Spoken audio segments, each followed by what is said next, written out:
Well, hello, and welcome back to Buckle Up. My name's Jasper, and look what we have here. This is the Skoda Elroq vRS, and if you're after a little bit of sporty sensibility in your life, this might just be the car for you.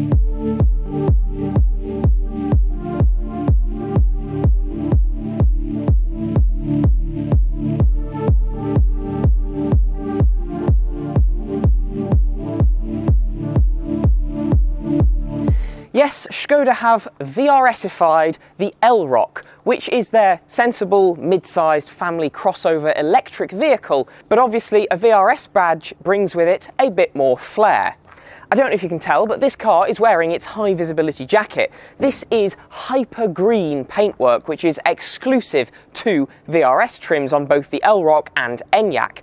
And I must say, if I was buying one of these, I would definitely be putting the high-vis jacket on because I think this looks amazing. The VRS brings with it some of the elements of lighting design that you get on the Elroq and Enyaq, and that is your illuminated tech deck up here. So this black section has got a load of little individual LEDs in it. You've obviously got your standard 4 eyelash style daytime running lights or indicators up at the top here, and then you've got your Škoda script in black text. That matches up very nicely with the gloss black elements in the bumper down here, and then you've got this matte black section and then more gloss black and actual vents over here. I really also must say these little check marks here in the hyper green paintwork do look excellent. Before we have a look at the side though, I want you to tell me, what do you think of the hyper green paintwork? Let me know in the comments. Down at the side, it's obviously a familiar shape to anyone who's looked at the Elroq or the Karoq, but I must say, it does look very good. You've obviously got some VRS badging in this gloss black section of trim here. That gloss black trim matches nicely with your mirror caps, your surround for your windows, your B-pillar and your roof rails. The whole exterior of this car is very nicely tied together, and while yes, it's quite a sporty car, it's also relatively subtle. One department that does make a bit of a statement though is the alloy wheels. Now, standard on this car you would get a 20-inch black design, but I much prefer the look of this upgraded 21-inch design, which has got some lovely diamond cut sections with an aerodynamic plastic insert with a little hyper green strike on it. Now, I do think it's worth the upgrade because, yes, it's 660 odd quid to upgrade the alloys, but I do think these look a lot better, and you still have a reasonable amount of sidewall even if you do have the 21-inch wheels. Back here, you'll notice I've got my charging flap. This is on the MEB platform, which means it will charge at up to 185 kilowatts, meaning 10 to 80% in about 26 minutes.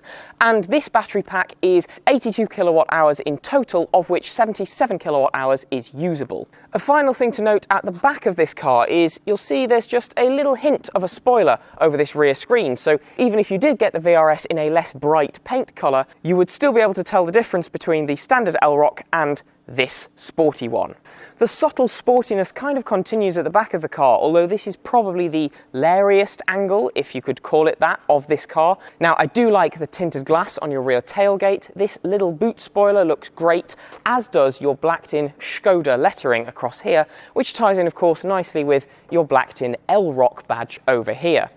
No VRS badging at the back, but obviously you've got your hyper green paintwork, and then you've got, I must say, what is quite a sporty looking bumper at the bottom of the vehicle. And I also really like this. It's a fake vent, but it does look much sportier than the standard bodyline does here. You've also got a full width red reflector and this sportier element to the rear bumper, which has got some nice gloss black and matte black elements in it. You'll also notice you've got full parking sensors and a 360-degree camera system on this car, of which your reversing camera is here, and that also has a little jet which cleans it off. The rear light clusters are full LEDs, and these do a nice little dance when you lock and unlock the car. So yes, no rear light bar, but I do think the back end of this car looks pretty good. Much like the Enyaq VRS, this is a sporty vehicle which does not lose out on the practicality front. So all models get a kick function to open the boot. Škoda call this their virtual pedal. Not sure why they use such a stupid name, but it's a very handy feature. And back here, you've got 470 litres of space. And it's not just a big box, there's practical stuff in here too. So I've got fold down hooks, I've got a shelf over here, I've got a shelf over here, I've got a little QR code that allows me to scan something to show me how I could be practical with this space. Fold down hook on this side, another little curry hook built into the moulding here, and then a parcel shelf with, you may notice, a net on the underside of it, which is the perfect place to store your Type 2 charging cable rather than hiding it under the boot floor, and meaning if you've got anything in the boot, it's impossible to access. An additional feature that comes as standard is a lovely double-sided boot floor cover, which says Elroq on it on this side, and if you flip it over, it's just standard carpet. And then you've got this little kind of tray which hooks across the boot here and offers you an excellent little level of division. So if you've got some light stuff that you want to keep in place in the boot, you can stick it on here, or you can kind of fold that back further into the boot space. You've also obviously got a floor that is kind of false, but not. There's a little bit of storage underneath it. There's also space for your locking wheel nut, tyre repair kit, etc. And then these, I really like these. They're little removable sections with Velcro on the bottom, and you can stick them onto your boot mat. So if you've got a box that you want to keep in the corner of the boot, you can stick 2 of these down and it won't go anywhere. There are also some tie-down points underneath this boot floor, and the boot floor is kind of semi-adjustable. So this is a really practical space, and look, there's no load lip. If you fold the rear seats down, which have through loading and are a 60-40 folding split, you get 1,450 litres of luggage space. So this is a very practical car. Clambering into the back of the Elroq, it does honestly feel a little bit like, Mum, I've shrunk the Enyaq. And that's because the design and layout in here is very familiar if you've sat in an Enyaq. Now obviously the Elroq is a little bit smaller, so when it comes to the headroom department and the knee room department, if you were, say, 182 centimetres tall, you might start to begin to struggle up here, but obviously I am only 173 centimetres tall, and well, quite frankly, I am absolutely fine, both in terms of knee and headroom. Now this seat is in my own driver's position, but I've put this passenger seat all the way back, and I would still actually have space for my knees if I were to sit behind that seat. So somebody who is at least as tall as I am will definitely be fine when it comes to space back here. Now, this interior is absolutely lovely. I really, really like the materials that Škoda have specified back here. We've got a nice suede microfiber on the seats, as well as a faux leather, and behind these perforated panels of microfiber is a lovely lime green material. And obviously I've got lime green contrast stitching on these seats too, as well as this lime green piping all over the front seats. This interior is brilliant. Now, the door cards do feel functional up top, but there's a lovely bit of carbon fibre which has got a nice glossy trim over it. The door handles feel very premium, and I love the design. And then yes, there's a little bit of harder plastic around the grab handle to close the door, but it's okay, it's functional, and there's a nice bit of suede to actually rest my elbow on. So the really critical touch points back here are nicely sorted. You've also got really handy features such as integrated blinds for the rear windows, a little hook on this B-pillar, another hook in the grab handle, and then some seat back pockets for storage, as well as a third climate zone. And because this has got the winter pack fitted to it, I've got heated seats on both of these outer edges too. Equally, if you've got 2 small children, you've got nicely accessible Isofix points behind flip down plastic covers, which are very easy to clip a child seat onto. The view forwards is pretty good too. Obviously these are kind of buckety style sports seats, but they don't impede your view too much. And there are some other really good practical touches back here. So I've got my classic flip down armrest with a cup holder section at the front of it, but similar to the Enyaq, I wouldn't really trust these if I was driving dynamically. Thankfully though, there are big door bins which will easily take a reusable bottle of water. There's also a lovely little tray in the centre down here with 2 rubberized flip out cup holders, and I've got a pair of USB Type-C ports down there for charging devices. The front seats and the cabin layout in here are brilliant. I really like this cabin. It's very easy to live with. It's pretty functional. The only thing I'm missing, much like with the Enyaq and the rest of the Elroq range, is physical climate controls. That is a running theme in cars built on this platform. It is a little bit disappointing that Škoda didn't fit physical climate controls, because they do have them, and they do fit them in, say, the Superb, and in that car they are in fact superb. The ones in here are all obviously built into this bar at the bottom of the screen, but they are permanently there, and if you don't want to use them, you can at least ask the virtual assistant, here for some reason called Laura, to adjust the temperature for you. So all is not lost, but proper buttons would be much better.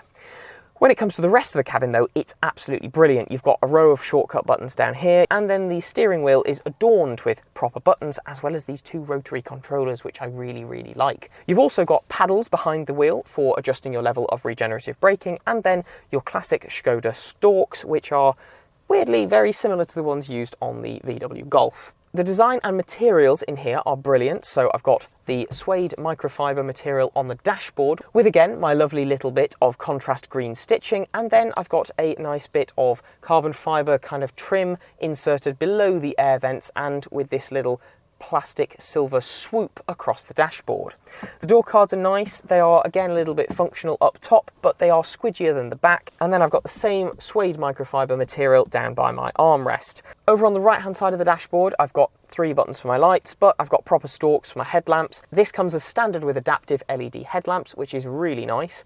And then when it comes to practical touches in the cabin, it's pretty decent. So in terms of adjustability, this steering wheel comes a long way out, and the driver's seat is electronic. You've also got electric lumbar support and can option in a massaging function if you want it. The passenger seat, unfortunately, is manual, but it does adjust for height, and it's got ISOFIX points on it, which is really handy.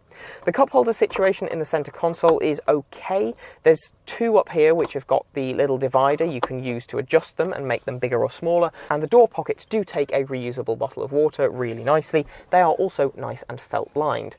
These cup holders up here are a little bit on the small side for a reusable bottle, but they take a can of drink absolutely no problem. Down here I've got a wireless Qi charging pad with ventilation, and then another place where you could drop a second phone, 2 USB Type-C ports here for charging devices, and then I've also got a floating center console with storage underneath it, which pairs nicely with this storage bin here and the storage under my armrest, which has got removable little bins, as well as an actual bin that you can put bags in, which is very handy. Another one of Škoda's simply clever features.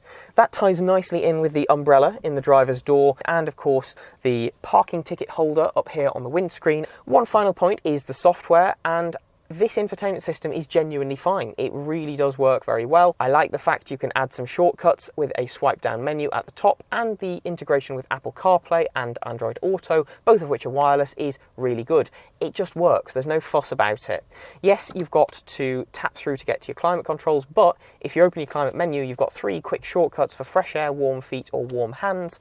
So it's dead easy to kind of quickly adjust something if you don't want to use the voice assistant or tap away at the base of the screen. The graphics on the screen are great, and the graphics on the driver's instrumentation cluster are also pretty good. It's easy enough to swipe through menus on both, and this comes with a head-up display, which is amazing. The graphics on that are fantastic, including augmented reality stuff for lane keep assist and to show you the car that you're following if you've got adaptive cruise control turned on. With that in mind, let's go and drive the VRS, because that's what you should be doing if you've bought a VRS.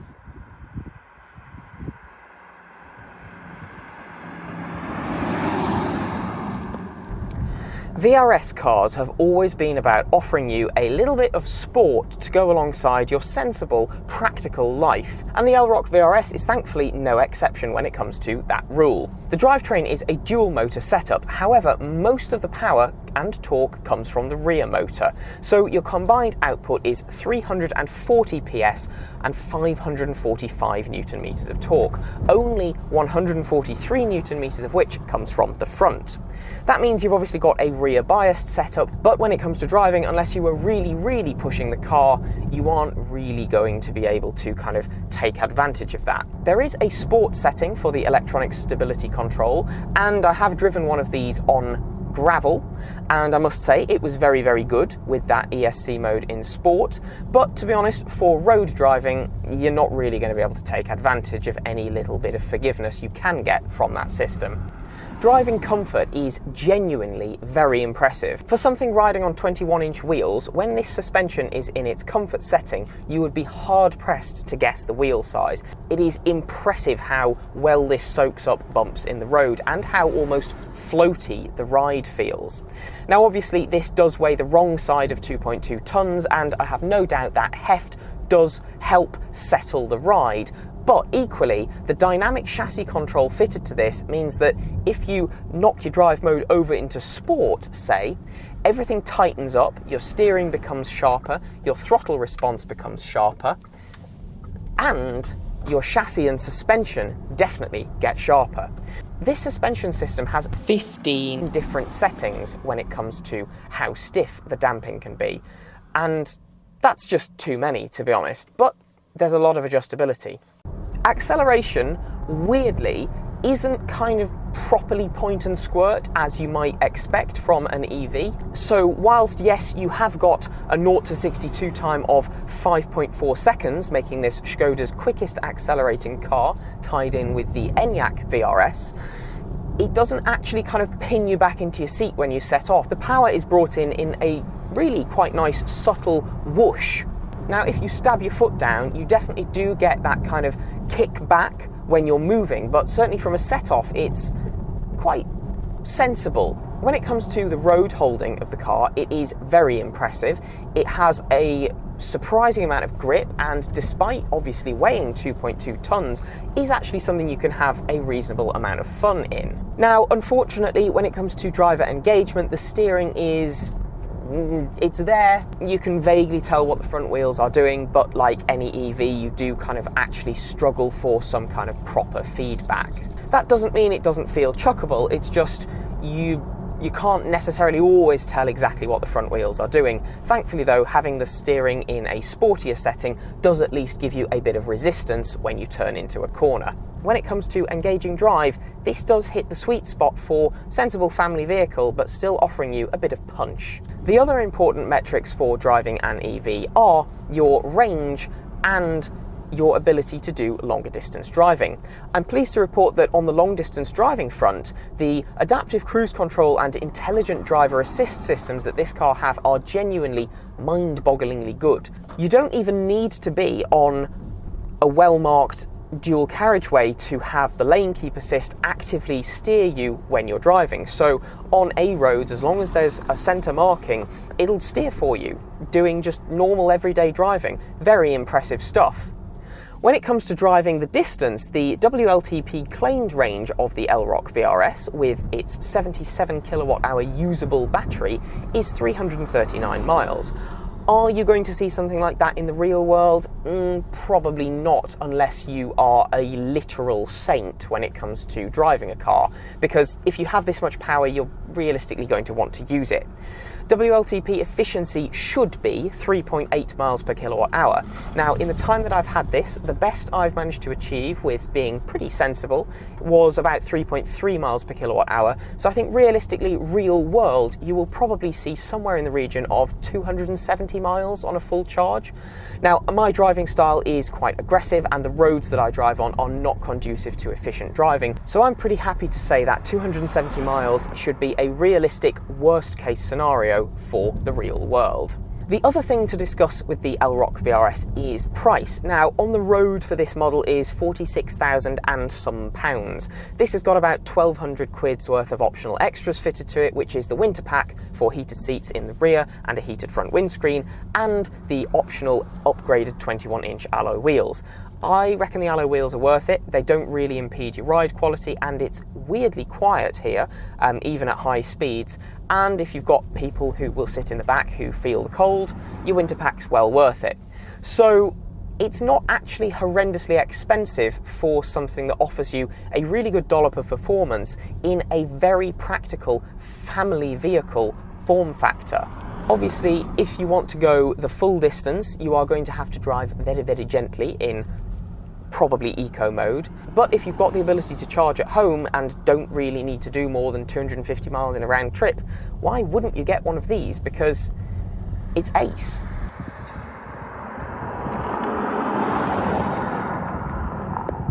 Okay then, the Škoda Elroq vRS. What is it like?